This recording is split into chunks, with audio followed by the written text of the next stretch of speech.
Se Deus existisse, você não precisaria perguntar para mim se eu acredito em Deus ou não. Eu não precisaria acreditar. As pessoas teriam certeza da existência dele. Mas o que acontece no meio do povo evangélico é os contos de fada e as falácias que surgem no meio do povo religioso. Observando categoricamente toda esta estrutura psicológica, mental e manipuladora das religiões, principalmente o cristianismo, nós percebemos que tudo isso, na realidade, é um grande amaranhado de gato. Ou seja, uma grande teia de aranha que as pessoas precisam ali tentar dissolver todas essas mentiras que envolvem o sistema religioso. Agora, Deus, ele não existe. Porque se existisse, eu não preciso acreditar. Eu não preciso buscar em oração. Porque simplesmente ele existe. Correto? Então, esse negócio de, eu acredito, você não acredita, não. Isso não quer dizer. Quando se acredita em divindade é porque ela não existe. Correto? Então, vamos aqui.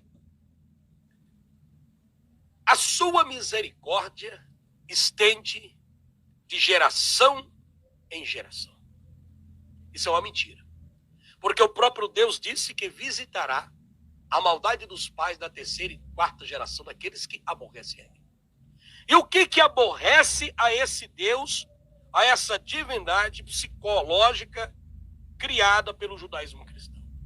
O que mais aborrece esse Deus, pelo que eu tenho estudado, de capa a capa esse livro que se diz ser sagrado, é simplesmente a raiva que Deus tem quando as pessoas buscam outra divindade. Mas como eu disse, se esse Deus existisse e escutasse as orações dos seus filhos, as pessoas não precisariam se desviar do caminho dele e buscar uma outra religião. Simplesmente elas estariam ali. Concorda comigo? Bom, então vamos observar, olhando para os textos bíblicos e para esta aula que nós estamos passando aqui, que não existe, ou seja, esta misericórdia, essa piedade, essa bondade desse Deus é uma grande enganação. E nós vamos mostrar isso fazendo como? Vamos usar o livro de Harry Potter, de Shrek? Não. Vamos usar a própria escritura, porque este canal, sem querer se gabar ou ser melhor do que ninguém, mas é um canal onde você realmente, a Bíblia aprende. A Bíblia, você vai aprender ela como verdadeiramente ela é. Vamos aqui agora para o próximo quadro. No próximo quadro, nós observamos já o Êxodo, capítulo 22, versículo 20, que as Escrituras dizem: quem oferecer sacrifício a qualquer outro Deus, e não unicamente ao Senhor, será destruído. Bom, agora veja a contradição e o paradoxo desse texto. No livro de Deuteronômios, capítulo 32 e verso 8, da linguagem de hoje, diz assim: quando o Altíssimo separou os povos e deu a cada povo as suas terras, ele marcou as fronteiras das nações, dando a cada uma o seu próprio Deus. Bom, no resumo etimológico da palavra, o que acontece caso essa divindade exista? Você observa categoricamente que este Deus supostamente cria os outros deuses. Bom, uma das evidências está no livro de Isaías, no capítulo 14, quando você vê que o próprio Satanás, o Lúcifer, ele chega a questionar a tirania do governo do Eterno, desse Deus que se diz ser eterno. E aí então ele começa a se rebelar contra esta divindade. Ele cria então, supostamente, um outro tipo de governo, ou apenas para ajudá-lo. Quando o texto diz: subirei até as mais altas nuvens das estrelas, até as mais altas estrelas, e serei semelhante ao Altíssimo, ele não disse que ia ser.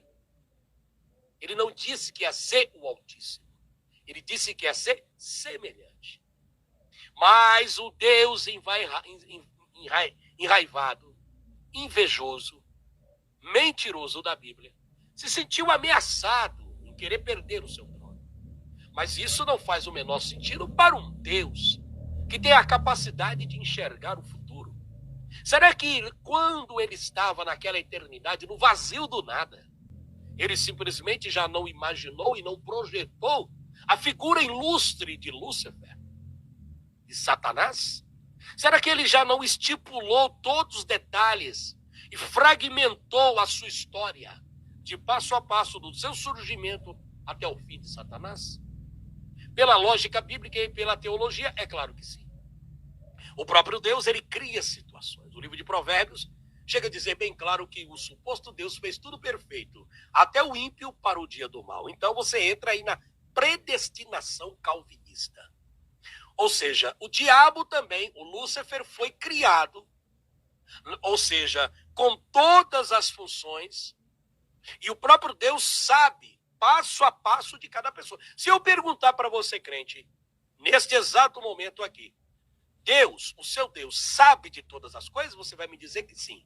Se eu te perguntar agora, se o seu Deus, ele tem capacidade de enxergar o futuro das pessoas? Você vai dizer que sim. Então, já que ele enxerga o futuro e tem a capacidade de conhecer todos os nossos pensamentos e intenções do coração, ele já sabia das intenções do Satanás, do Lúcifer? É claro que sim. E por que o construiu? Por que o fez? Aí você vai inventar um monte de história para tentar tapar o sol com a peneira, mas não dá para tapar o sol com a peneira. A realidade é que o Deus bíblico é uma grande invenção.